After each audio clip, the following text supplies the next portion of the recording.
إن الحمد لله نحمده ونستعينه ونستغفره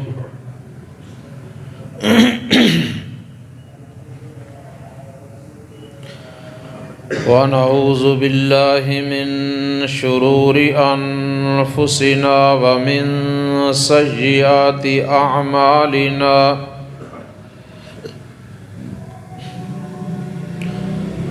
من يهده الله فلا مضل له ومن يضلله فلا هادي له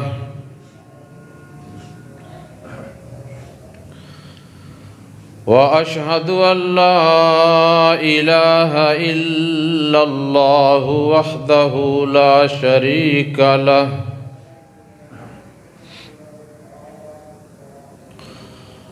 وأشهد أن محمدًا عبده ورسوله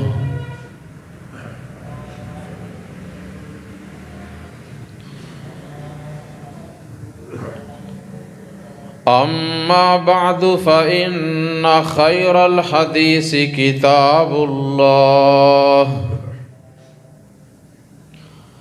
وخير الهدي هدي محمد صلى الله عليه وآله وسلم وشر الأمور محدثاتها وكل محدثة بدعة وكل بدعة ضلالة وكل ضلالة في النار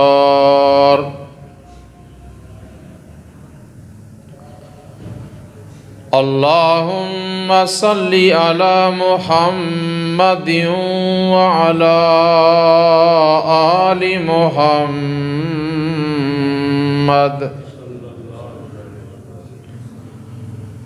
كما صليت على إبراهيم وعلى آل إبراهيم إنك حميد مجيد اللهم بارك على محمد وعلى آل محمد كما باركت على إبراهيم وعلى آل إبراهيم إنك حميد مجيد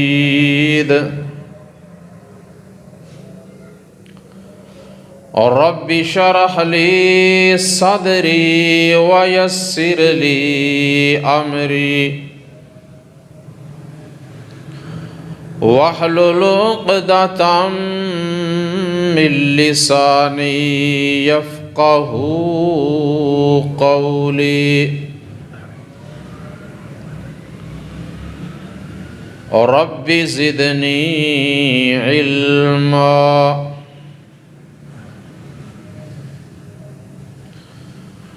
أما بعد فأعوذ بالله من الشيطان الرجيم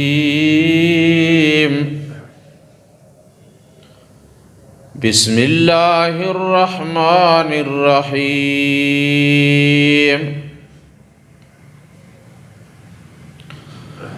وإن لوطا لمن المرسلين إذ نجيناه وأهله أجمعين إلا عجوزا في الغابرين ثم دمرنا الآخرين وإنكم لتمرون عليهم مصبحين وبالليل أفلا تعقلون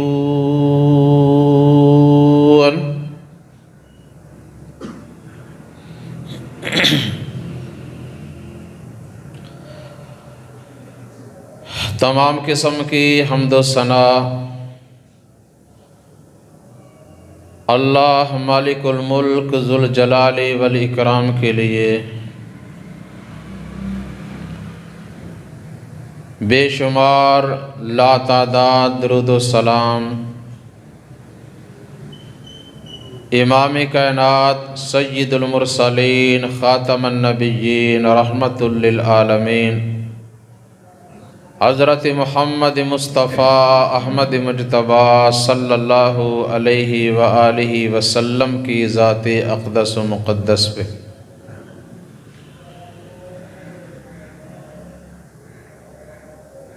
محترم سامعین،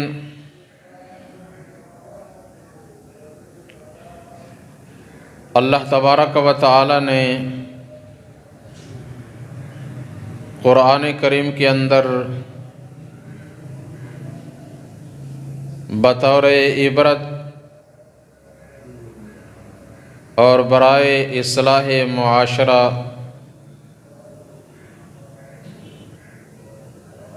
سابقہ انبیاء علیہم الصلاۃ اور ان کی قوموں کے حالات و واقعات بار بار بیان فرمائے ہیں، جن میں سے 3 قومیں یعنی سیدنا نوح علیہ السلام کی قوم اور قوم عاد، قوم سمود، ان کا تذکرہ قدر تفصیلاً میں نے گزشتہ جمعۃ المبارک کے خطبات میں بیان کیا تھا۔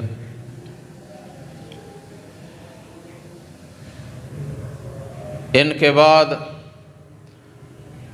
اللہ رب العزت نے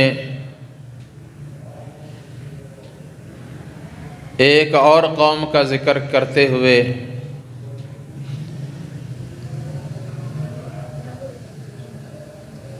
اللہ تعالیٰ نے ان کا واقعہ بڑی تفصیل کے ساتھ قرآن کریم کے اندر کئی جگہ پہ بیان کیا ہے،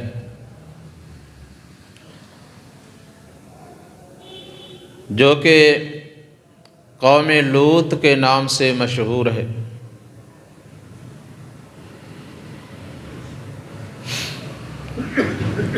ان کا ذکر اللہ تعالیٰ نے قرآن کریم کی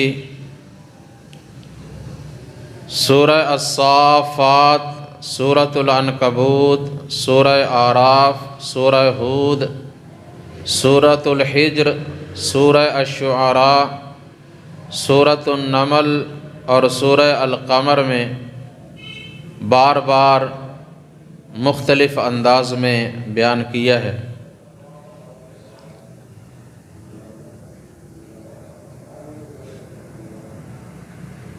اور جو بات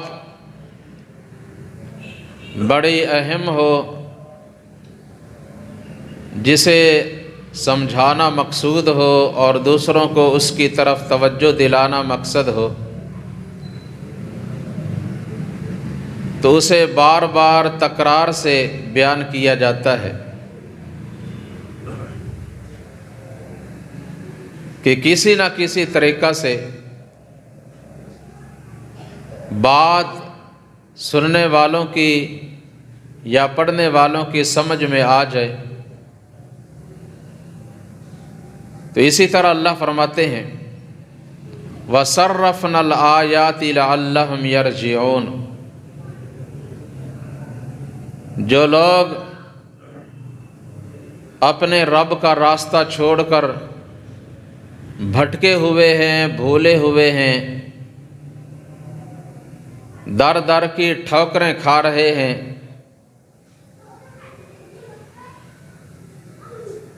انہیں راہ راست پہ لانے کے لیے، سمجھانے کے لیے،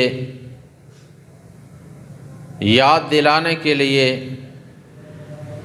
ہم نے بار بار اپنی آیات کو بیان کیا ہے لعلہم یرجعون، تاکہ یہ لوگ اپنے رب کی طرف لوٹ آئیں۔ تو اس کے باوجود بھی اگر کوئی توجہ نہ دے اور نہ سمجھے تو اس کی بد نصیبی اور بدقسمتی ہے۔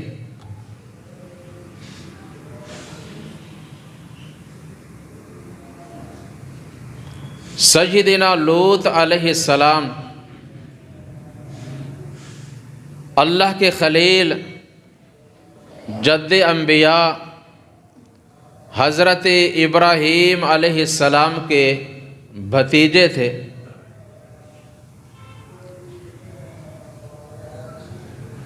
اور ان پر سب سے پہلے یہی ایمان لائے،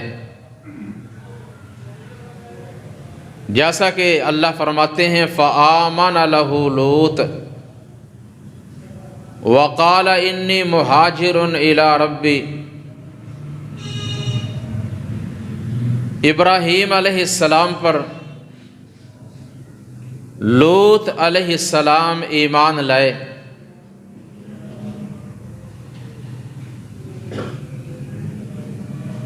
تو اپنی قوم کے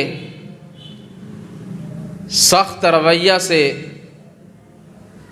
اور ان کے ایمان نہ لانے کی وجہ سے، ان کے سخت مخالفت کی وجہ سے ابراہیم علیہ السلام اپنے وطن سے ہجرت کر جاتے ہیں، تو ان کے ساتھ سیدنا لوط علیہ السلام نے بھی ہجرت کی۔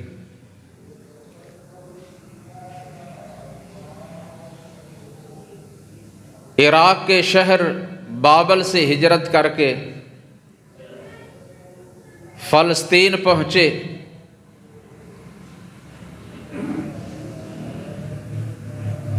اور وہاں ایک اور علاقہ تھا جس کا نام مفسرین نے سدوم لکھا ہے۔ وہاں کے لوگ بڑے ہی اوباش، بدمعاش اور جو جرائم سابقہ قوموں میں تھے، شرک، ظلم، اسراف، تکبر، یہ ساری برائیاں ان میں پائی جاتی تھیں، اور ان سب سے بڑھ کر جو سب سے گندی اور سب سے بڑی برائی تھی وہ تھی بے حیائی، فحاشی اور عریانی۔ اور وہ لوگ، اللہ فرماتے ہیں، مرد آپس میں ایک دوسرے پہ اپنی شہوت پوری کرتے، اغلام بازی کرنے والے،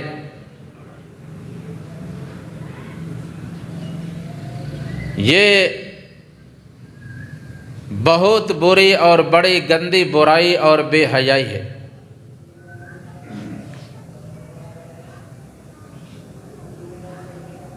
اور وہ لوگ اس پہ بڑا فخر کرتے اور اپنے کارنامے ایک دوسرے سے بیان کرتے، اور سر عام کھلم کھلا یہ برائی کرتے۔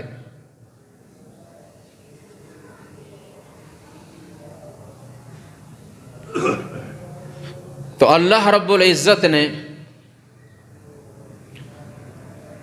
سیدنا لوط علیہ السلام کو بھی منصب نبوت و رسالت پہ فائز فرمایا، انہیں اپنے احکامات دیے اور انہیں بہترین مبلغ بنایا۔ سیدنا ابراہیم علیہ السلام نے اہل سدوم کی طرف خود انہیں رخصت کیا، اور فرمایا کہ جاؤ اس قوم میں رہ کر ان کی اصلاح کی کوشش کرو۔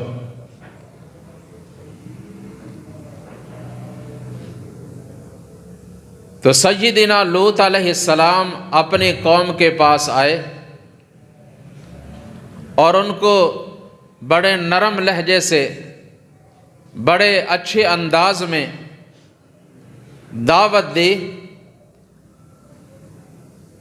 اور ان کے اندر جو برائیاں تھیں ان کی نشاندہی کی۔ قرآن کریم کے الفاظ میں سنیے،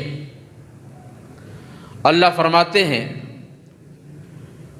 وَلُوطًا إِذْ قَالَ لِقَوْمِهِ أَإِنَّكُمْ لَتَأْتُونَ الْفَاحِشَةَ وَتَقْطَعُونَ السَّبِيلَ وَتَأْتُونَ فِي نَادِيكُمُ الْمُنكَرَ۔ ان کی 3 برائیوں کا انہوں نے ذکر کیا، ان کی نشاندہی کی اور ان سے روکا۔ سب سے پہلا جرم فرمایا اَإِنَّكُمْ لَتَأْتُونَ الْفَاحِشَةَ، کہ تم لوگ ایک کھلی برائی اور بے حیائی کا ارتکاب کر رہے ہو۔ دوسری جگہ اِنَّكُمْ لَتَأْتُونَ الْفَاحِشَةَ مَا سَبَقَكُمْ بِهَا مِنْ أَحَدٍ مِّنَ الْعَالَمِينَ أَإِنَّكُمْ لَتَأْتُونَ الرِّجَالَ شَهْوَةً مِّن دُونِ النِّسَاءِ بَلْ أَنْتُمْ قَوْمٌ تَجْهَلُونَ۔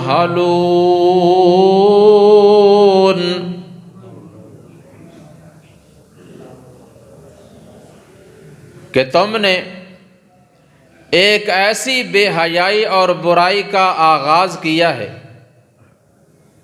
جس کا تم سے پہلے جہان والوں میں سے، پورے جہان میں، پوری دنیا میں کسی نے یہ کام نہیں کیا۔ اس کا آغاز کرنے والے تم لوگ ہی ہو۔ کیا تم لوگ ان عورتوں کے علاوہ جنہیں اللہ نے تمہارے جوڑے بنایا ہے، مردوں کے پاس، ایک دوسرے کے پاس برائی اور بے حیائی کا ارتکاب کرنے کے لیے آتے ہو؟ تم بڑے ہی جاہل اور حد سے بڑھ جانے والے لوگ ہو۔ اللہ سے ڈر جاؤ اور اس کام کو، اس برائی کو چھوڑ دو۔ اللہ اکبر۔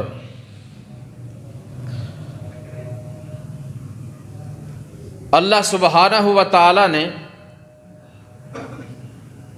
صرف ان لوگوں کو ہی نہیں روکا تھا، اس آخری امت کے مسلمانوں کو بھی اللہ تعالیٰ نے ایسے کاموں سے منع فرمایا ہے، اور ان کے حالات اور واقعات ہمارے لیے بطور نصیحت اور بطور عبرت بیان کیے ہیں کہ اگر تم باز آ جاؤ گے،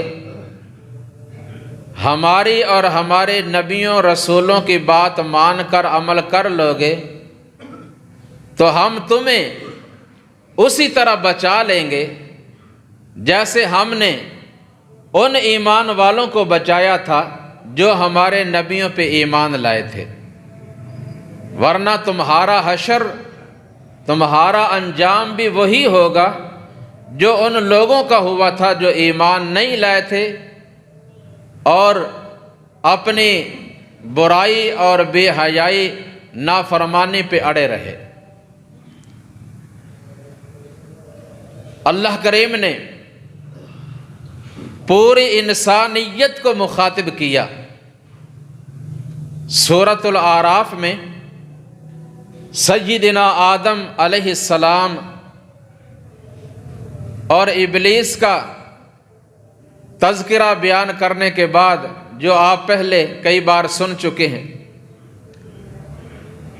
آخر میں اللہ تعالیٰ نے فرمایا یا بنی آدم، فرمایا اے اولاد آدم۔ اللہ نے تمام انسانیت کو، تمام قوموں کو مخاطب کیا، یا بنی آدم قد انزلنا علیکم لباسا یواری سوآتکم وریشا ولباس التقوی ذالک خیر ذالک من آیات اللہ لعلہم یذکرون۔ یا بنی آدم، اس میں اللہ نے مردوں کو بھی مخاطب کیا، عورتوں کو بھی مخاطب کیا، عربیوں کو بھی مخاطب کیا، اجمیوں کو بھی، جو سیاہ فام ہیں اور جو سفید ہیں ان کو مخاطب کیا، جو امیر ہیں یا غریب ہیں ان سب کو مخاطب کیا، کسی بھی قوم سے تعلق رکھنے والے ہوں اللہ نے تمام کو مخاطب کر کے فرمایا قد انزلنا علیکم لباسا یواری سوآتکم وریشا۔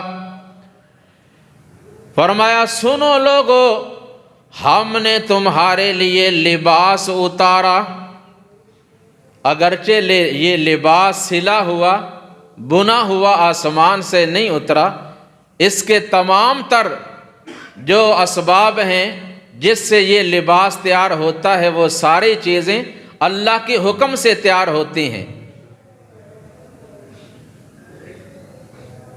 آسمان سے زمین پہ پانی برسانے والا اور زمین سے فصلیں اگانے والا کون ہے؟ اللہ ہی، جس میں وہ چیزیں بھی شامل ہیں جن سے لباس تیار ہوتا ہے۔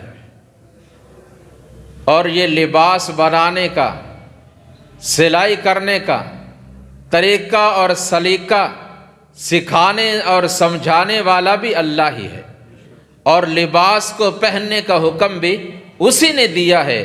فرمایا قد انزلنا علیکم لباسا یواری سوآتکم وریشا ولباس التقوی۔ اللہ نے اس آیت میں لباس کے 3 مقاصد بیان کیے ہیں۔ سب سے پہلا مقصد یواری سوآتکم، تاکہ اس لباس کے ذریعے تم اپنے جسم کو، بالخصوص اپنے سطر کو، اپنے شرم گاہوں کو ڈھانپ سکو، چھپا سکو، پردہ کر سکو۔ وریشا، اور یہ لباس تمہارے لیے باعث زینت بھی ہے۔ جب انسان نے پورا اور اچھا صحیح لباس پہنا ہوا ہو وہ کتنا اچھا لگتا ہے، خوبصورت لگتا ہے۔ فرمایا یہ تمہارے لیے باعث زینت ہے۔ اور تیسری بات وَلِبَاسُ التَّقْوَى، اس سے تمہارا تقوی اور پرہیزگاری ظاہر ہوتی ہے۔ لہٰذا انسان کو، مرد ہو یا عورت، صرف نمائش کے لیے، زیب و زینت کے لیے ہی نہیں، شہرت کے لیے نہیں، ایسا لباس پہننا چاہیے جس سے دیکھنے والے کو یہ معلوم ہو جائے کہ یہ بہن، یہ بھائی اللہ کے عبادت گزار ہیں، پرہیزگار ہیں اور متقی لوگ ہیں، جن سے تقوی ظاہر ہو۔ جب لباس نامکمل ہو، باریک ہو اور زیادہ ہی خوبصورت ہو، اوپر نقش و نگار ہوں، تو اس سے تقوی ظاہر نہیں ہوتا۔ لباس سادہ ہو، موٹا ہو اور مکمل ہو، اسی سے تقوی ظاہر ہوتا ہے۔ فرمایا وَلِبَاسُ التَّقْوَىٰ ذَلِكَ خَيْرٌ ذَلِكَ مِنْ آيَاتِ اللَّهِ لَعَلَّهُمْ يَذَّكَّرُونَ۔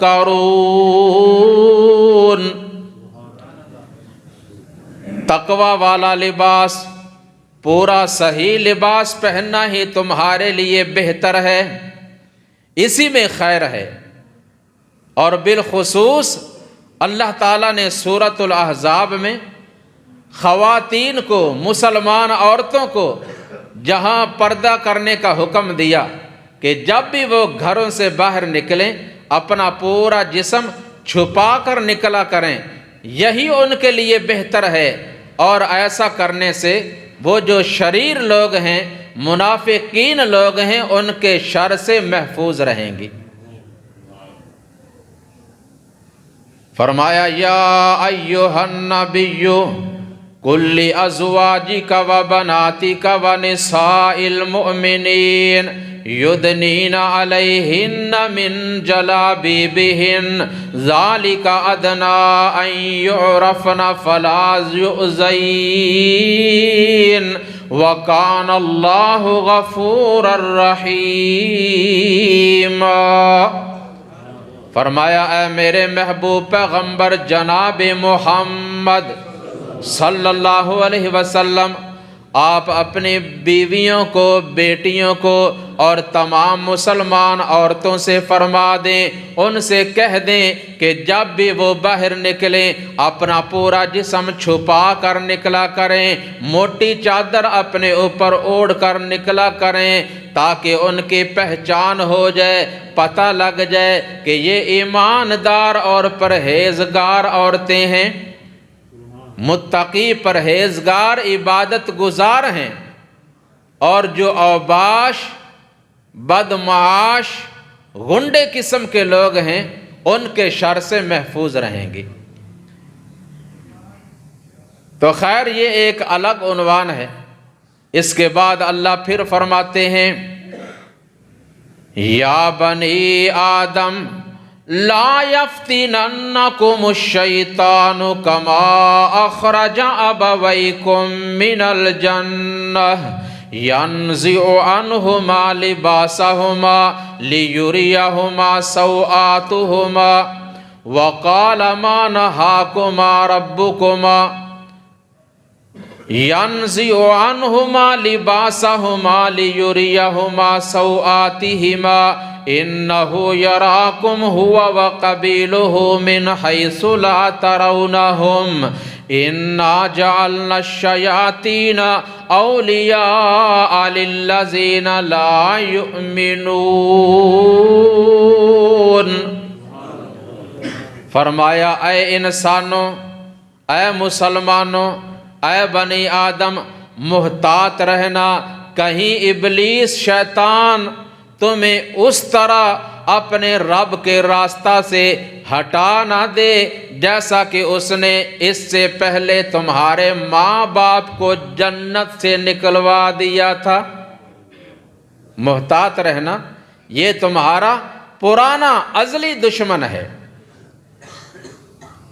اور اللہ تعالیٰ نے شیطان کا بھی یہی مقصد بیان کیا کہ سب سے پہلے ابلیس شیطان کا مقصد یہ تھا اور یہی ہوتا ہے تاکہ تمہارے شرم کی چیزیں، تمہارے ستر ایک دوسرے کے سامنے ظاہر کرے، تمہیں نافرمان اور بے حیا بنا دے۔ جیسا کہ اور جگہ فرمایا یا ایھا الناس کلوا مما فی الارض حلالا طیبا ولا تتبعوا خطوات الشیطان انہ لکم عدو مبین انما یأمرکم بالسوء والفحشاء وان تقولوا علی اللہ ما لا تعلمون۔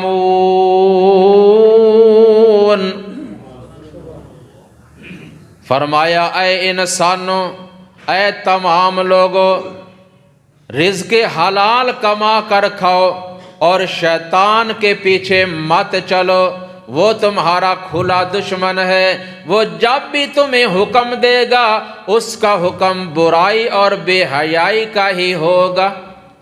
انما یأمرکم بالسوء والفحشاء، اس کی پوری کوشش یہی ہوتی ہے کہ تم گناہ کرنے لگو اور بے حیا بن جاؤ، جبکہ اللہ تعالیٰ تمہیں شرم و حیا سکھاتا ہے۔ اس لیے شیطان کی نہ مانو، اپنے خالق و مالک رحمان کی مانو۔ اللہ اکبر کبیرہ۔ اور فرمایا یہ لوگ نافرمان جب کوئی ایسا کام کرتے ہیں نا، برائی اور بے حیائی والا، اور سمجھانے والا انہیں کوئی سمجھاتا ہے تو آگے سے یہ تعویلیں کرنے لگ جاتے ہیں، بجائے اس کے کہ ڈریں اللہ سے، توبہ کریں، سیدھی راہ پہ آ جائیں، آگے سے تعویلیں کرتے ہیں، اور جو حیادار، ایماندار، پرہیزگار لوگ ہوتے ہیں ان کا مذاق اڑاتے ہیں، اور ساتھ ہی یہ بھی کہتے ہیں کہ یہ جو کچھ ہم کر رہے ہیں، ہم یہ سب کچھ اللہ کی مرضی سے کر رہے ہیں، اگر اللہ کی مرضی نہ ہو تو اللہ ہمیں روک دے۔ فرمایا اے محبوب صلی اللہ علیہ وسلم ان کو بتا دو، کیا؟ قُلْ إِنَّ اللَّهَ لَا يَأْمُرُ بِالْفَحْشَاءِ أَتَقُولُونَ عَلَى اللَّهِ مَا لَا تَعْلَمُونَ۔ اللہ تمہیں کبھی بھی برائی اور بے حیائی کا حکم نہیں دے گا، اللہ کا جو بھی حکم ہوگا وہ نیکی پر، تقوی پر اور شرم و حیا پہ ہی مبنی ہوگا۔ اللہ ایسا حکم نہیں دیتا، بلکہ فرمایا وَلَا تَقْرَبُوا الْفَوَاحِشَ مَا ظَهَرَ مِنْهَا وَمَا بَطَنَ۔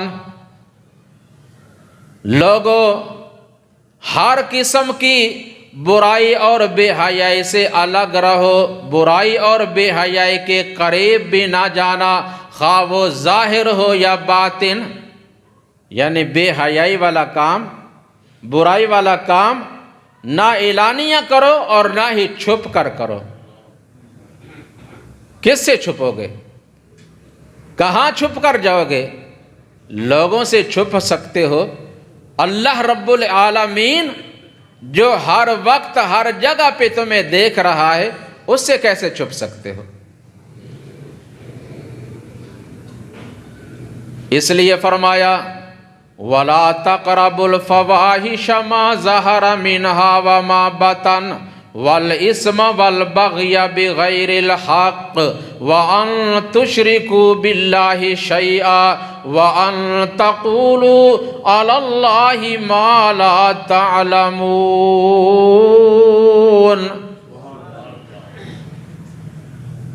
اللہ رب العزت کا یہی حکم ہے کہ ہر قسم کی برائی سے الگ رہو، اس کے قریب بھی نہ جاؤ۔ اور اللہ نے یہ بھی حکم دیا کہ اپنے والدین کے ساتھ اچھا سلوک کرو، اپنے رشتہ داروں کے ساتھ اچھا سلوک کرو، اور ہر قسم کے ظلم اور زیادتی سے بھی اس نے منع کیا ہے، اور ایسی باتیں کرنے سے بھی اس نے روک دیا کہ تم اللہ کے بارے میں وہ بات کہو جس کا تمہارے پاس علم نہیں۔ مزید فرمایا ان الذین یحبون ان تشیع الفاحشۃ فی الذین آمنوا لهم عذاب علیم فی الدنیا والآخرہ واللہ یعلم وانتم لا تعلمون۔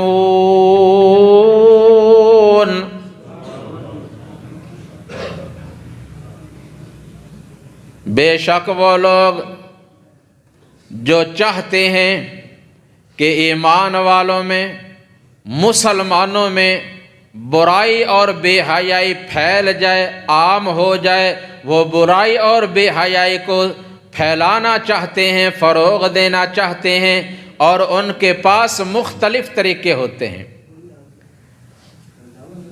خواہ ٹیلی ویژن کے ذریعے، کیبل کے ذریعے، نیٹ کے ذریعے، موبائل کے ذریعے، کسی بھی طریقے سے ایسے لوگ ہر حربہ استعمال کرتے ہیں، لیکن فرمایا جو ایمان والے ہیں وہ ان کے پیچھے نہیں لگتے، وہ سوچ سمجھ کر چلتے ہیں۔ عموماً ہر چیز کے دو پہلو ہوتے ہیں، اس میں خیر بھی ہوتی ہے اور شر بھی۔ یہ موبائل اگر آپ اس کو صحیح استعمال کریں، اس سے قرآن پاک دیکھا بھی جا سکتا ہے، سنا بھی جا سکتا ہے، قرآن کریم کے حفاظ اور قراء ان کی تلاوت سنی بھی جا سکتی ہے، سنائی بھی جا سکتی ہے، علماء کے بیانات، تقاریر سنی بھی جا سکتی ہیں، سنائی بھی جا سکتی ہیں، اور یہ ساری چیزیں آگے بھی پہنچائی جا سکتی ہیں۔ اور دنیا کے جو کاروباری معاملات ہیں، گھریلو معاملات ہیں، ایک دوسرے کے حالات معلوم کرنا، تو اگر اس کو اس طرح صحیح طریقے سے استعمال کیا جائے تو یہ بہت بڑی نعمت ہے، اس میں فائدے ہی فائدے ہیں۔ لیکن اگر اسی کو ناجائز اور غلط استعمال کیا جائے تو یہ بہت بڑا فتنہ ہے، فتنہ ہے کہ نہیں، جس کی وجہ سے ہماری نوجوان نسل، بیٹے اور بیٹیاں کہاں سے کہاں جا پہنچے اور کیا کچھ ہو رہا ہے، آپ سنتے بھی رہتے ہیں اور دیکھتے بھی رہتے ہیں۔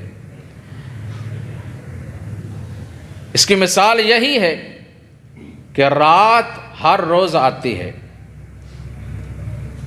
رات روزانہ آتی ہے، جو متقی، پرہیزگار، عبادت گزار لوگ ہوتے ہیں وہ تہجد کے وقت کے انتظار میں رہتے ہیں، وہ پچھلی رات اٹھ کر باوضو ہو کر اپنے رب کے سامنے ہاتھ باندھ کر کھڑے ہو جاتے ہیں، اس کے سامنے آنسو بہاتے ہیں، اس کے کلام کی تلاوت کرتے ہیں، اس کے سامنے عاجزی و انکساری کرتے ہیں، اس سے دعائیں اور التجائیں کرتے ہیں، اور اپنے رب سے اپنے گناہوں کی معافی مانگتے ہیں اور اپنے رب کے قریب ہو جاتے ہیں۔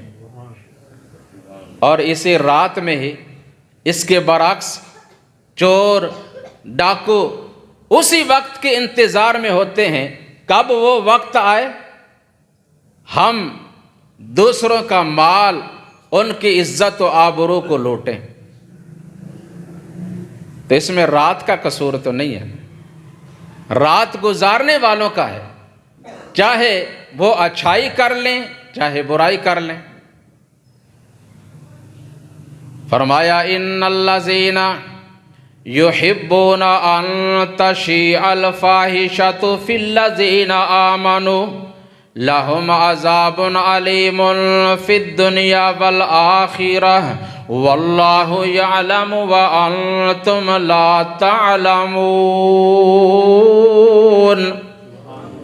جو لوگ خود بھی بے حیا ہوتے ہیں اور مسلمانوں میں بھی بے حیائی کو، برائی کو پھیلانے کی کوشش کرتے ہیں، ایسے لوگوں کے لیے ہم نے دنیا کے اندر بھی دردناک اور رسوا کن عذاب تیار کر رکھا ہے، اور آخرت میں بھی جب یہ جائیں گے تو اللہ انہیں رسوا کرنے والے عذاب میں ہی داخل کرے گا۔ اگر تمہیں سمجھ نہیں آئی تمہاری بد نصیبی، واللہ یعلم وانتم لا تعلمون، اللہ جانتا ہے تم نہیں جانتے، مان لینے میں تمہاری خیر ہے۔ تو سیدنا لوط علیہ السلام نے سب سے پہلے آ کر اپنے قوم کو اسی برائی سے منع کیا کہ یہ جو تم مرد آپس میں بے حیائی اور برائی کا ارتکاب کرتے ہو۔ یہ جو تم مردوں کے پاس آ جا کر اپنی شہوت کو پورا کرتے ہو نا، یہ اللہ تعالیٰ کو غصہ دلانے والا کام ہے، ناراض کرنے والا کام ہے، اس سے توبہ کر لو، بچ جاؤ۔ دوسرا کام وَتَقْطَعُونَ السَّبِيلَ، یہ جو تم راستوں پہ بیٹھ کر گزرنے والے مسافروں کی عزت بھی لوٹتے ہو، ان کا مال بھی لوٹتے ہو، اس سے بھی توبہ کر لو، بچ جاؤ۔ وہ لوگ راستوں پہ بیٹھ جاتے، گزرنے والے مسافروں کو پکڑ لیتے اور اپنی آبادی میں لا کر ان سے برائی بھی کرتے، اور جو ان کے پاس مال ہوتا وہ بھی لوٹ لیتے۔ تقطعون السبیل، اللہ سے ڈر جاؤ، ایسا نہ کرو۔ تیسرا کام وَتَأْتُونَ فِي نَادِيكُمُ الْمُنْكَرَ، جب تم آپس میں اکٹھے مل کر بیٹھتے ہو اپنی مجالس میں، تم گندی بری اور بے حیائی والی باتیں کرتے ہو۔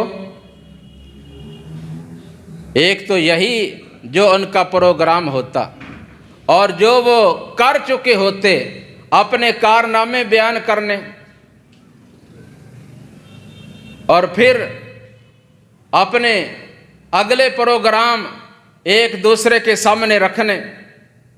اور اس کے علاوہ مفسرین لکھتے ہیں اپنے مجالس کے اندر وہ گندا کھیل کھیلتے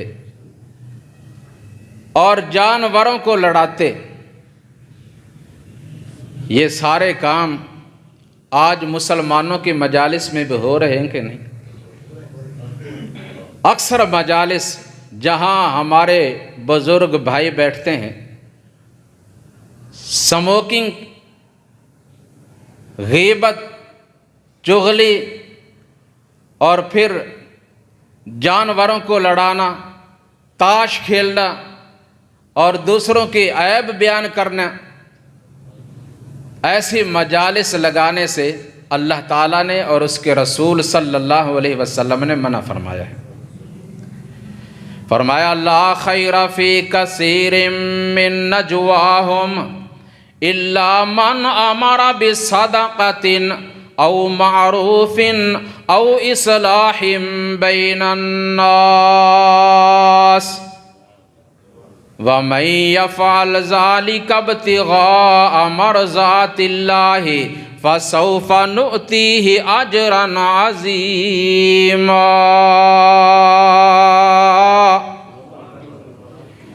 اللہ فرماتے ہیں لوگ جو اکثر مجالس قائم کرتے ہیں، جہاں مل کر بیٹھتے ہیں، ان کی محافل میں، ان کی مجالس میں خیر نہیں ہوتی، ان کی مجالس خیر و برکت سے خالی ہوتی ہیں، لیکن وہ مجالس جن میں امر بالمعروف ہو، نہی عن المنکر ہو، یعنی ایک دوسرے کو نیکی کا حکم دیں، برائیوں سے منع کریں، یا اللہ کی راہ میں صدقہ خیرات کرنے کا ایک دوسرے کو حکم دیں، مل کر بیٹھیں اور ایک دوسرے کو بتائیں ہمارا فلاں مسلمان بھائی کئی دنوں سے بیمار ہے، پریشان ہے، اس کے گھر میں کھانے پینے کا ساز و سامان نہیں، علاج معالجہ کے لیے اس کے پاس وسائل نہیں، ہم ان کا خیال کریں۔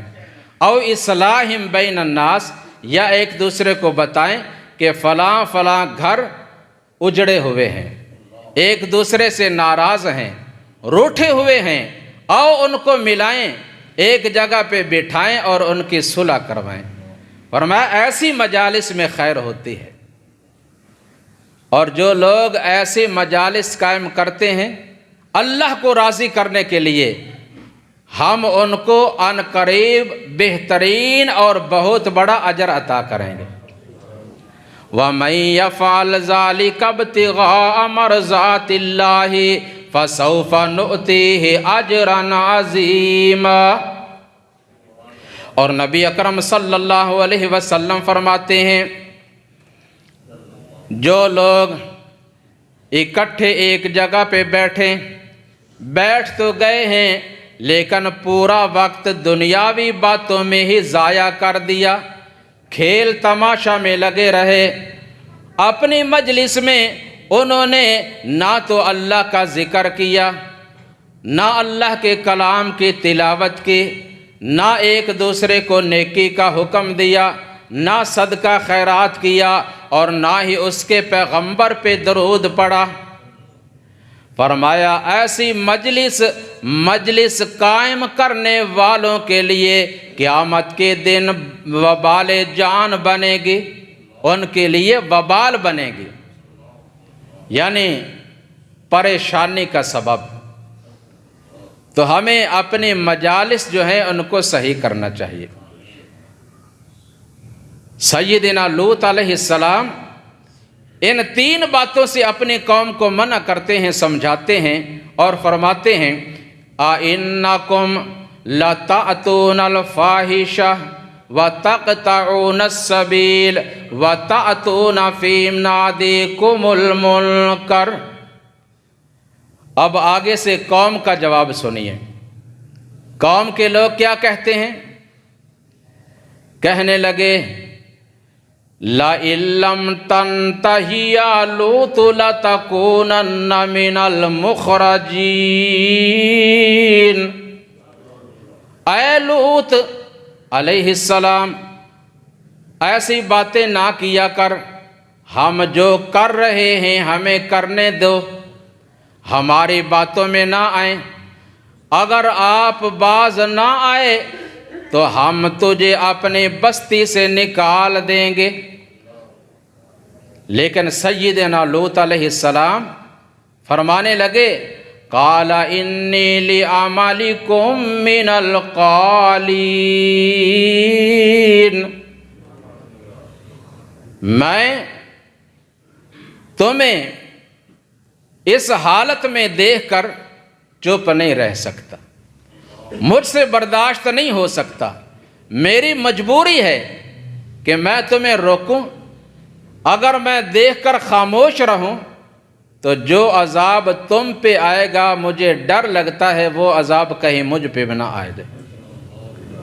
اس لیے اہل علم، اہل ایمان، مسلمان جنہیں اللہ نے عقل، شعور اور سمجھداری، صلاحیت عطا کی ہے، ان پہ لازم ہے کہ وہ برائی اور بے حیائی کو دیکھ کر روکیں۔ نبی اکرم صلی اللہ علیہ وسلم فرماتے ہیں مَن رَّأَىٰ مِنکُم مُنکَرًا فَلْيُغَيِّرْهُ بِیَدِهِ فَإِن لَّمْ یَسْتَطِعْ فَبِلِسَانِهِ فَإِن لَّمْ یَسْتَطِعْ فَبِقَلْبِهِ وَذَلِکَ أَضْعَفُ الْإِیمَانِ۔ آقا فرماتے ہیں میری امت کے لوگوں، مسلمانوں، تم پہ لازم ہے کہ جب تم میں سے کوئی برائی اور بے حیائی کو دیکھے، اگر اسے اللہ نے طاقت عطا کی ہے تو وہ ہاتھ سے روکے، اگر ہاتھ سے روک سکتا ہے تو ہاتھ سے روکے، اگر یہ طاقت نہیں تو زبان سے روکے، اگر زبان سے بھی نہیں روک سکتا تو دل میں اس کو برا جانے، یہ نہیں کہ خود بھی پھر ان کے ساتھ بیٹھ جائے، دل سے برا جانے اور اپنے آپ کو ان سے علیحدہ رکھے، الگ رکھے۔ اس لیے کہ اللہ فرماتے ہیں وَقَدْ نَزَّلَ عَلَيْكُمْ فِي الْكِتَابِ أَنْ إِذَا سَمِعْتُمْ آيَاتِ اللَّهِ يُكْفَرُ بِهَا وَيُسْتَهْزَأُ بِهَا فَلَا تَقْعُدُوا مَعَهُمْ حَتَّى يَخُوضُوا فِي حَدِيثٍ غَيْرِهِ إِنَّكُمْ إِذًا مِثْلُهُمْ۔ ہم نے تمہیں بتا دیا ہے، سمجھا دیا ہے کہ جب تم کوئی ایسی مجلس دیکھو جہاں اللہ کی آیات کے ساتھ کفر ہو رہا ہے، اللہ کی آیات کا مذاق اڑایا جا رہا ہے، تم ان لوگوں کے ساتھ مت بیٹھو، اگر بیٹھو گے تو انکم اذا مثلہم، تمہارا شمار بھی پھر انہی میں ہوگا، جو سزا انہیں ملے گی وہ تمہیں بھی مل سکتی ہے۔ اس لیے اپنے آپ کو بچاؤ اور دوسروں کو بچانے کی اور روکنے کی کوشش پوری کرو۔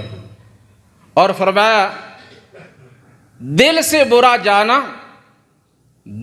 برا جاننا، اپنے آپ کو الگ رکھنا، ذالک اضعف الایمان، یہ ایمان کا کمزور ترین درجہ ہے۔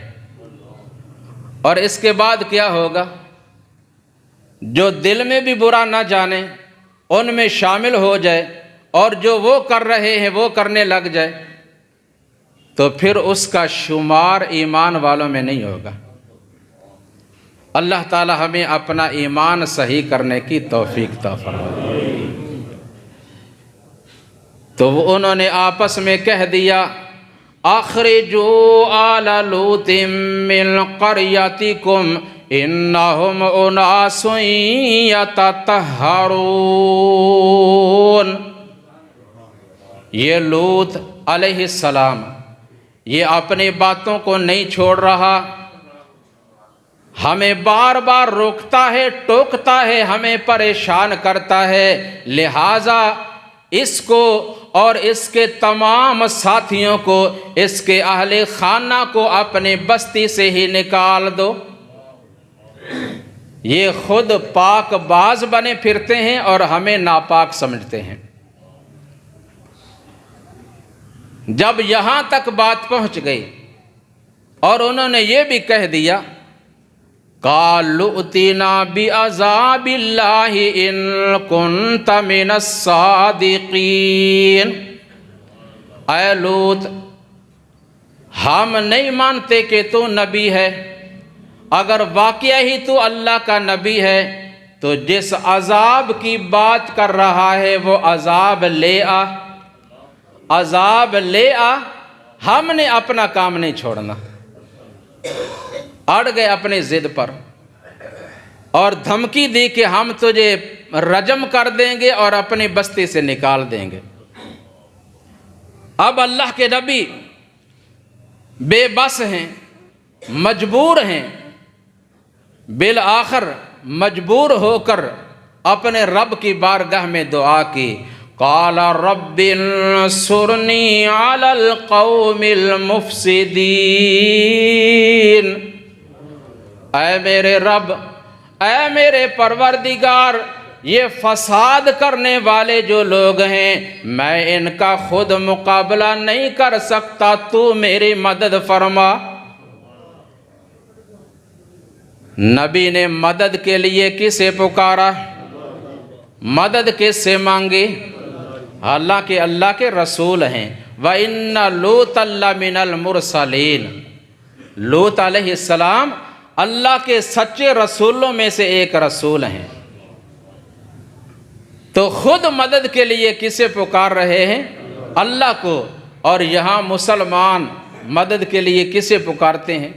اللہ کے محتاج بندوں کو، یا رسول اللہ مدد، یا علی مدد، المدد یا غوث، المدد یا فلاں یا فلاں۔ یاد رکھو سوائے اللہ کے کوئی مددگار حاجت روا اور مشکل کشا نہیں ہو سکتا۔ قال رب انصرنی علی القوم المفسدین، اور مزید فرمایا رب نجنی واہلی مما یعملون، اے میرے رب مجھے اور میرے اہل و عیال کو ان ظالم لوگوں سے نجات عطا فرما دے۔ اللہ رب العالمین نے دعا کو سن بھی لیا اور قبول بھی کیا۔ اللہ نے مدد کے لیے فرشتوں کو بھیج دیا، فرشتے نازل ہوئے، پہلے آئے سیدنا ابراہیم علیہ السلام کے پاس، انہیں بیٹے کی بشارت دی اور ان کو بتایا کہ ہم قوم لوط کے پاس جا رہے ہیں۔ اللہ فرماتے ہیں ابراہیم علیہ السلام یجادلنا فی قوم لوط، ہم سے ابراہیم علیہ السلام کی قوم کے بارے میں سفارش کرنے لگے، اور سفارش اللہ ایمان والوں کے حق میں ہی قبول کرتے ہیں، اور جو ایمان والے نہیں ہوتے، مشرک، فاسق و فاجر لوگ ہوں، ان کے حق میں اللہ کسی نبی اور رسول کی بھی سفارش قبول نہیں کرتے۔ ابراہیم علیہ السلام نے سفارش کی، اللہ نے منع کیا، یا ابراہیم اعرض عن ھذا انہ قد جاء امر ربک وانہم آتیہم عذاب غیر مردود۔ اے ابراہیم علیہ السلام، آپ ان کے بارے میں ہمارے سامنے بات نہ کریں، اب ہم نے ان کو ہلاک کرنے کا فیصلہ کر لیا ہے۔ آگے فرمایا وَلَمَّا جَاءَتْ رُسُلُنَا لُوطًا سِیءَ بِهِمْ وَضَاقَ بِهِمْ ذَرْعًا وَقَالَ هَٰذَا يَوْمٌ عَسِیبٌ۔ لوط علیہ السلام، ان کے پاس ہمارے بھیجے ہوئے فرشتے آئے انسانی شکل میں، خوبصورت لڑکے بن کر۔ وہ قوم کے لوگ جیسے لڑکوں کو پسند کرتے تھے نا، ان جیسی شکل اپنا کر خوبصورت بن کر آئے، تو لوط علیہ السلام دیکھ کر گھبرا گئے، پریشان ہو گئے کہ اگر میرے قوم کے لوگوں کو میرے ان مہمانوں کے بارے میں پتہ چل گیا، وہ تو نہیں چھوڑیں گے، رسوا کریں گے۔ یہ کیوں پریشان ہوئے؟ اس لیے کہ لوط علیہ السلام کو اس بات کا علم نہیں تھا کہ یہ انسان ہیں یا کہ فرشتے ہیں۔ اگر عالم الغیب ہوتے تو معلوم ہوتا کہ یہ فرشتے ہیں، وہ یہی سمجھے کہ یہ انسان ہیں، نوجوان خوبصورت لڑکے ہیں، اس لیے بڑے پریشان ہوئے اور کہنے لگے آج کا دن میرے لیے بہت بڑی مصیبت کا دن ہے۔ وقال ھذا یوم عصیب، فرمایا وجاءہ قومہ یہرعون الیہ ومن قبل كانوا يعملون السیئات قال یا قوم هؤلاء بناتی ہن اطہر لکم فاتقوا اللہ ولا تخزونی فی ضیفی الیس منکم الرجل الرشید۔ جب قوم کے لوگوں کو پتہ چلا، وہ دوڑتے ہوئے آئے، چھلانگیں لگاتے ہوئے آئے، اور اس بات کی خبر انہیں لوط علیہ السلام کی بیوی نے دی تھی، اور اس کی بھی تمام ہمدردیاں اس قوم کے ساتھ تھیں۔ وہ آئے دوڑتے ہوئے، سیدنا لوط علیہ السلام فرمانے لگے کہ میری قوم کے لوگوں، مجھے میرے مہمانوں کے بارے میں رسوا نہ کرو، یہ میری بیٹیاں ہیں، ان کے ساتھ صحیح طریقے سے نکاح کر لو، ان کو اپنے گھروں میں رکھو، اپنی زوجیت میں رکھو، اور ان کے ساتھ اپنی شہوت پوری کرو۔ اللہ نے یہ تمہارے لیے ہی پیدا کی ہیں، مگر میرے مہمانوں کے بارے میں مجھے پریشان نہ کرو۔ بیٹیوں سے مراد قوم کی ساری عورتیں تھیں۔ تمام عورتیں پیغمبر کی روحانی بیٹیاں ہوتی ہیں۔ بہرحال وہ قوم حد سے اتنی بڑھ گئی، کہنے لگے کہ اے لوط، ہمیں ان تیری بیٹیوں کے ساتھ کوئی تعلق واسطہ نہیں، جو ہماری چاہت ہے وہ تجھے معلوم ہی ہے، جو ہم کرنا چاہتے ہیں وہ تجھے پتہ ہی ہے، ہم تو وہی کریں گے جو پہلے کرتے تھے۔ اب بڑے بے بس اور بے کس ہو کر، پریشان ہو کر انہوں نے ایک جملہ بولا، کہنے لگے کالا یا ویلتا، اے کاش میرے پاس اتنی طاقت ہوتی کہ میں ان کا مقابلہ کرتا، او آوی الی رکن شدید، یا میرے پاس کوئی محفوظ جگہ ہوتی کہ میں اپنے ان مہمانوں کو لے کر وہاں چھپ جاتا۔ فرشتوں نے ان کی بے بسی اور بے کسی کو جب دیکھا پھر بولے اور اپنا تعارف کروایا۔